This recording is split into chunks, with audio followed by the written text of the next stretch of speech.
Assalamualaikum warahmatullahi wabarakatuh. Selamat pagi, guru hebat.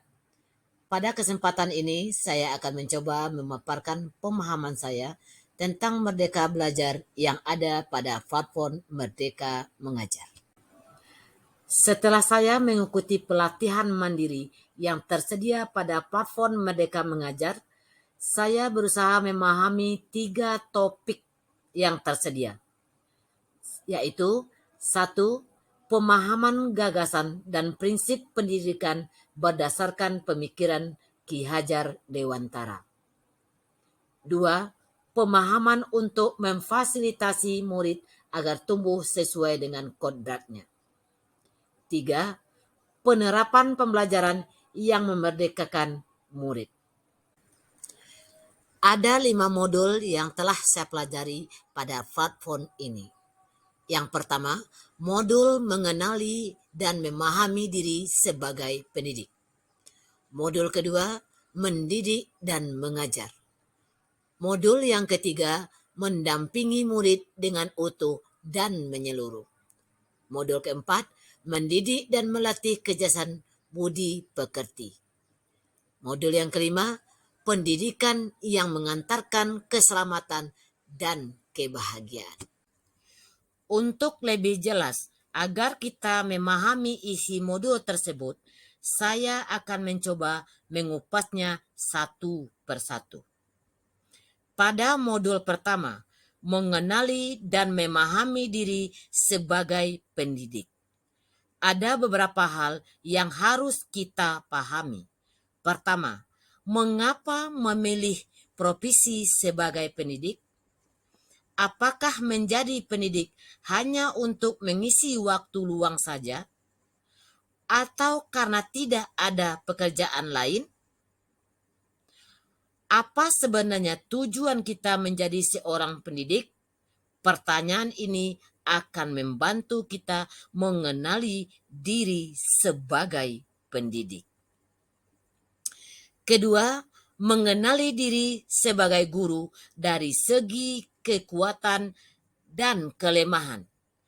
Manusia yang bersandar pada kekuatan sendiri, baik lahir maupun batin, dan tidak bergantung kepada orang lain.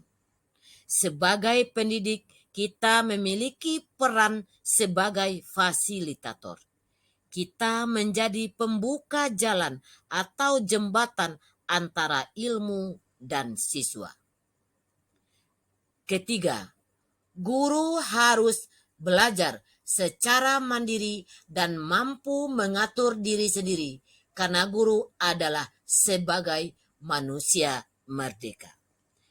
Esensi kemerdekaan berpikir harus didahului oleh para guru sebelum mereka mengajarkannya kepada siswa dan siswi.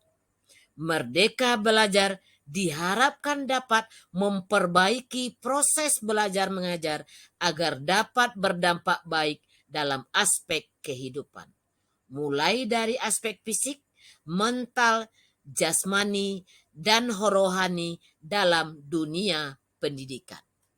Keempat, mampu membawa murid menjadi pribadi yang merdeka. Upaya memperbaiki ketertinggalan belajar dan kesenjangan belajar adalah dengan melatihkan merdeka belajar. Pendidik yang merdeka belajar merupakan faktor pertama yang harus dicapai sebelum para pendidik itu dapat memerdekakan siswa dalam belajar. 5. Guru harus mampu menjadi pendidik yang relevan dengan perkembangan zaman.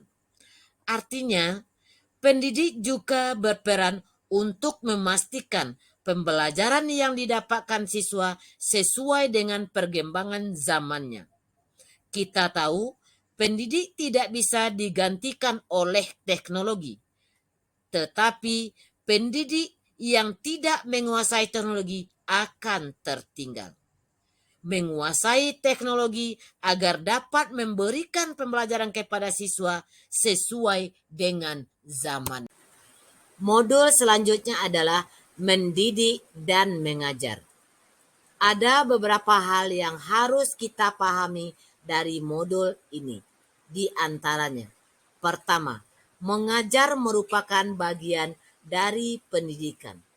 Artinya, pengajaran adalah bagian dari pendidikan.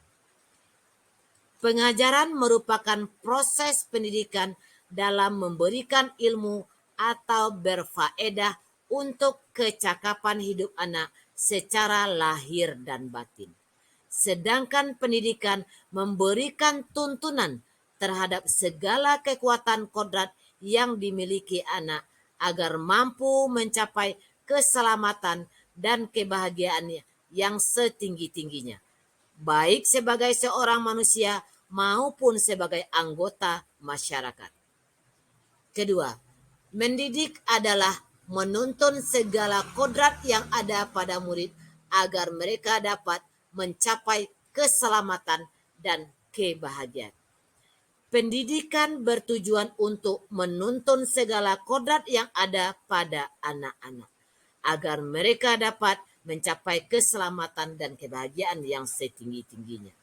Artinya bahwa kita, seorang pendidik, harus bisa melayani segala bentuk kebutuhan metode belajar siswa yang berbeda-beda.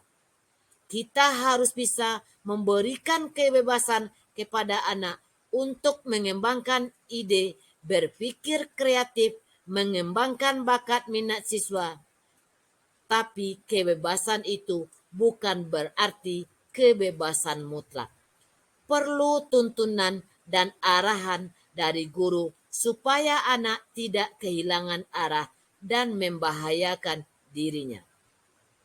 3. Murid diciptakan sebagai makhluk yang memiliki kodrat untuk mereka hidup dan tumbuh. Dalam hal ini, pendidik tidak dapat menentukan kehendak akan tumbuh kembangan murid. Yang dapat dilakukan pendidik adalah menuntun tumbuh kekuatan-kekuatan yang dimiliki murid dengan mengarahkan segala daya dan upayanya untuk mengembangkan budi pekerti, pikiran, dan jasmani murid. Keempat, pendidikan tidak hanya berbentuk pengajaran yang memberikan pengetahuan kepada murid, tetapi mendidik keterampilan berpikir. Pendidikan tidak hanya berbentuk pengajaran yang memberikan pengetahuan kepada murid, tetapi mendidik keterampilan berpikir. Pendidik seharusnya diarahkan pada peningkatan daya saing bangsa agar mampu berkompetisi dalam persaingan global. Hal ini bisa tercapai jika pendidik di sekolah diarahkan tidak semata-mata pada penguasaan dan pemahaman konsep-konsep ilmiah, tetapi juga pada peningkatan kemampuan dan keterampilan berpikir siswa, khususnya keterampilan berpikir tingkat tinggi. Artinya, guru perlu mengajarkan siswanya untuk belajar berpikir kritis. Kehidupan dalam era globalisasi dipenuhi oleh kompetisi-kompetisi yang sangat ketat. Keunggulan dalam berkompetisi terletak pada kemampuan dalam mencari dan menggunakan informasi, kemampuan analitis kritis, keakuratan dalam pengambilan keputusan, dan tindakan yang proaktif dalam memanfaatkan peluang-peluang yang ada. Kelima, setiap murid memiliki kekuatan yang memerlukan tuntunan orang dewasa. Dalam hal ini, Ki Hajar Dewantara mengibaratkan peran pendidik seperti seorang petani. Petani hanya dapat menuntun tumbuhnya jagung. Ia dapat memperbaiki kondisi tanah, memelihara tanaman jagung, memberi pupuk dan air, membasmi ulat-ulat atau jamur-jamur yang mengganggu hidup tanaman jagung tersebut. Petani tidak dapat memaksa agar jagung tumbuh menjadi padi. Begitupun juga dengan pendidik. Pendidik hanya bisa menuntun dan merawat tumbuh kembangnya anak sesuai dengan kodratnya. Bagaimana caranya seorang pendidik bisa memberikan stimulus yang baik untuk siswa hingga menuntunnya agar bisa memaksimalkan potensi yang dimiliki. Keenam, hilangkan dan tinggalkan sistem pendidikan perintah dan sanksi yang diwarisi oleh metode pengajaran kolonial Belanda. Hal ini mungkin masih sering terjadi pada sistem pendidikan saat ini. Murid mendapat hukuman atau sanksi ketika mereka belum atau tidak bisa melakukan perintah dari guru. Contoh lain sistem penilaian atau sistem penghargaan yang berorientasi pada kecakapan kognitif, sehingga kecakapan emosional terabaikan. 7. Sistem Among yang digagas Ki Hajar Dewantara. Sistem Among memberikan kesempatan seluas-luasnya pada kemandirian siswa. Siswa didorong untuk mengembangkan disiplin diri yang sejati melalui pengalaman, pemahaman, dan upayanya sendiri. Yang terpenting adalah menjaga agar kesempatan ini tidak membahagiakan si anak atau mengancam keselamatan orang lain. Dalam sistem Among, guru memiliki 3 fungsi utama. Ingaso sung tulodo. Ketika guru berdiri di depan, hendaknya dapat menjadi teladan atau contoh yang baik bagi murid. Ing madia mangun karso. Ketika guru berdiri di tengah, hendaknya dapat menjadi pendorong atau pemberi semangat bagi muridnya. Dan Tut Huri Handayani. Ketika guru berdiri di belakang, dia dapat mengamati kemajuan belajar murid. Hal ini menekankan agar para guru mendorong murid-muridnya mengikuti alur yang benar dengan cara mengilhami dan memotivasi mereka dengan pikiran yang tepat. Modul ketiga, mendampingi murid secara utuh dan menyeluruh. Sebagai pendidik yang bertanggung jawab untuk mendampingi tumbuh kembang murid, tentu harus memperhatikan beberapa hal yang terkait latar belakang muridnya. Dalam melakukan pembelajaran di kelas, perlu diperhatikan 3 hal yang terkait perbedaan latar belakang muridnya, yaitu kodrat keadaan, kodrat alam, dan kodrat zaman. Kodrat keadaan diartikan bahwa pendidikan itu sangat dinamis, menyesuaikan dengan keadaan yang terus bergerak begitu cepat. Sebagai guru, kita perlu mengantisipasi dan membaca arah perubahan tersebut. Kodrat keadaan terdiri dari 2 hal, yaitu kodrat alam dan kodrat zaman. Kodrat alam adalah dasar pendidikan murid yang berkaitan dengan sifat dan bentuk lingkungan di mana mereka berada. Murid dengan kodrat alam pemukiman tepi pantai sejatinya dilihat sebagai bagian dari masyarakat pinggiran pantai. Maka pembelajaran yang diterima murid sebaiknya mampu membantu mendekatkannya dengan konteks atau kodrat alamiah. Bukan sebaliknya, bahkan malah menjauhkannya. Sementara kodrat zaman adalah bagian dasar pendidikan murid yang berhubungan dengan isi dan irama pendidikan yang bergerak dinamis. Sesuai dengan perkembangan zaman, muatan pendidikan dan cara belajar dikala kita sebagai murid pasti berbeda dengan zaman saat ini, di mana pendidikan setelah masa kemerdekaan. Tentu jauh berbeda pula dengan pendidikan pada abad ke-21. Maka kita sebagai pendidik bergegas beradaptasi terhadap kodrat zaman untuk membantu murid mencapai selamat dan bahagia. Bagaimana cara mengembangkan sekolah atau proses pendidikan di ruang kelas secara efektif? Guru dapat merancang pembelajaran yang berkelanjutan, terbuka, dan berazaskan budaya, atau yang kita kenal dengan azas Trikon yang digagas oleh Bapak Ki Hajar Dewantara. Saya akan mencoba membahas ketiga azas tersebut. Pertama, continue. Artinya, pengembangan yang dilakukan harus berkesinambungan, dilakukan secara terus-menerus dengan perencanaan yang baik. Suatu kondisi yang baik tidak mungkin dapat dicapai dalam sekali waktu, seperti sebuah permainan sulap. Tahap demi tahap pengembangan dilakukan dengan rencana yang matang.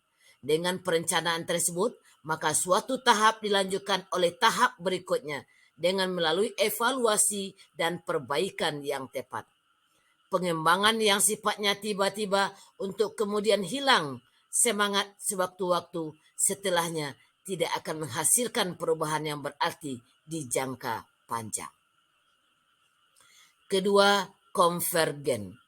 Artinya, pengembangan yang dilakukan dapat mengambil dari berbagai sumber di luar. Bahkan dapat dari praktek pendidikan di luar negeri, seperti yang dilakukan oleh Ki Hajar Dewantara ketika mempelajari berbagai praktik pendidikan di dunia. Misalnya, mempedomani pendapat dari Maria Montessori, Rabindranath Tagore, dan lain-lain. Praktek-praktek tersebut dapat kita pelajari untuk nantinya disesuaikan dengan kebutuhan yang kita miliki sendiri. Saat ini, teknologi informasi telah sedemikian canggih, sehingga guru atau kepala sekolah dapat mempelajari berbagai kemajuan pendidikan dari mana saja dan kapan saja. 3. Konsentris. Artinya, pengembangan pendidikan yang dilakukan harus tetap berdasarkan kepribadian kita sendiri. Tujuan utama pendidikan adalah menuntun tumbuh kembangnya anak secara maksimal sesuai dengan karakter kebudayaannya sendiri. Oleh karena itu, meskipun Ki Hajar Dewantara menganjurkan kita mempelajari karakter budaya lain, namun tetap semua itu ditempatkan secara konsentris dengan karakter budaya kita sendiri sebagai pusatnya. Pendidikan yang menggunakan teori dan dasar kebudayaan bangsa lain secara langsung tanpa mengkaji ulang, menyesuaikan dan mengevaluasinya tidak akan menghasilkan kemajuan. Modul yang keempat, mendidik dan melatih kecerdasan budi pekerti. Seberapa pentingkah budi pekerti ditanamkan pada sanubari anak didik kita, sehingga kelak akan menjadi manusia-manusia cerdas yang berkepribadian luhur? Ternyata sangat penting.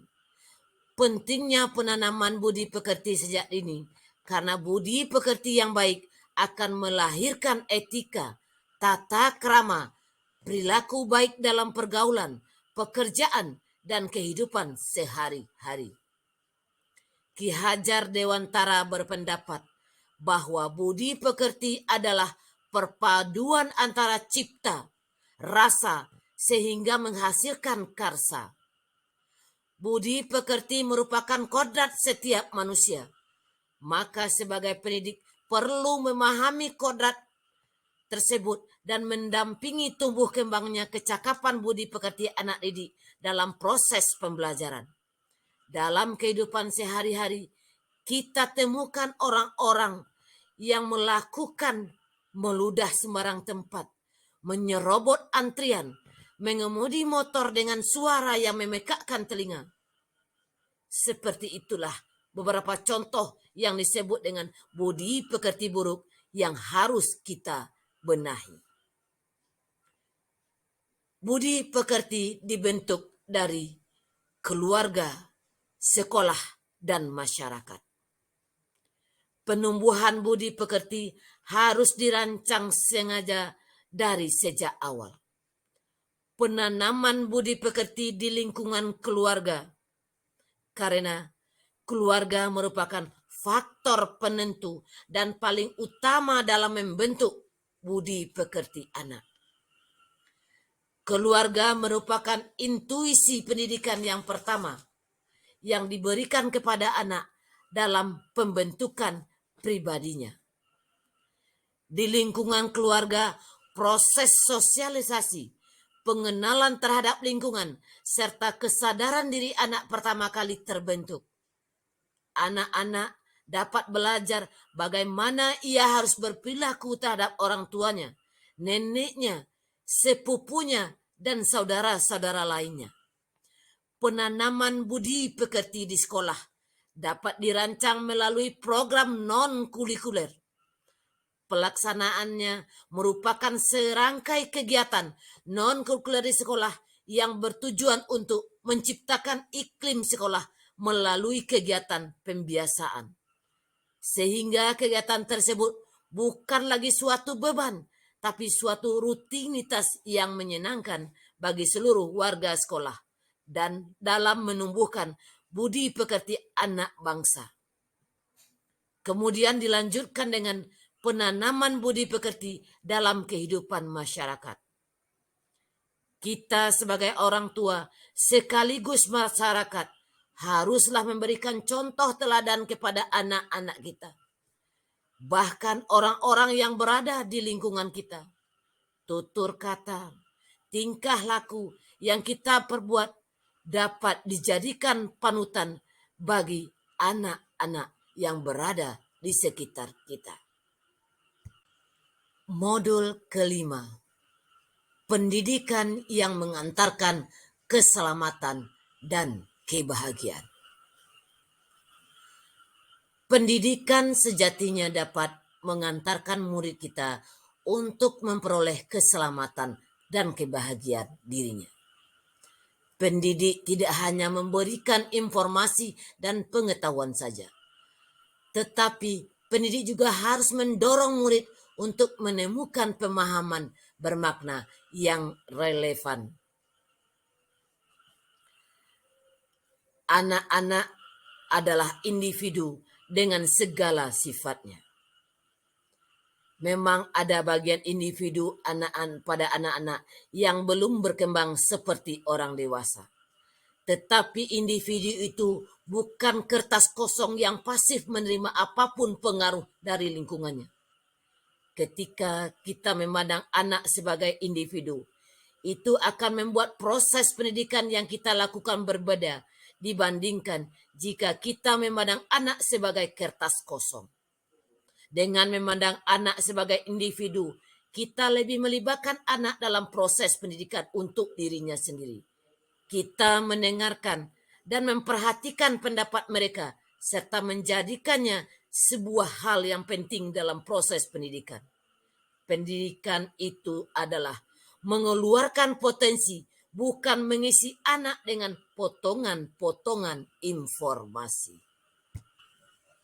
Bapak Guru, Ibu hebat, demikianlah kesimpulan dan refleksi saya tentang merdeka belajar. Terima kasih atas perhatiannya. Semoga bermanfaat. Wabillahi taufiq wa hidayah. Wassalamualaikum warahmatullahi wabarakatuh.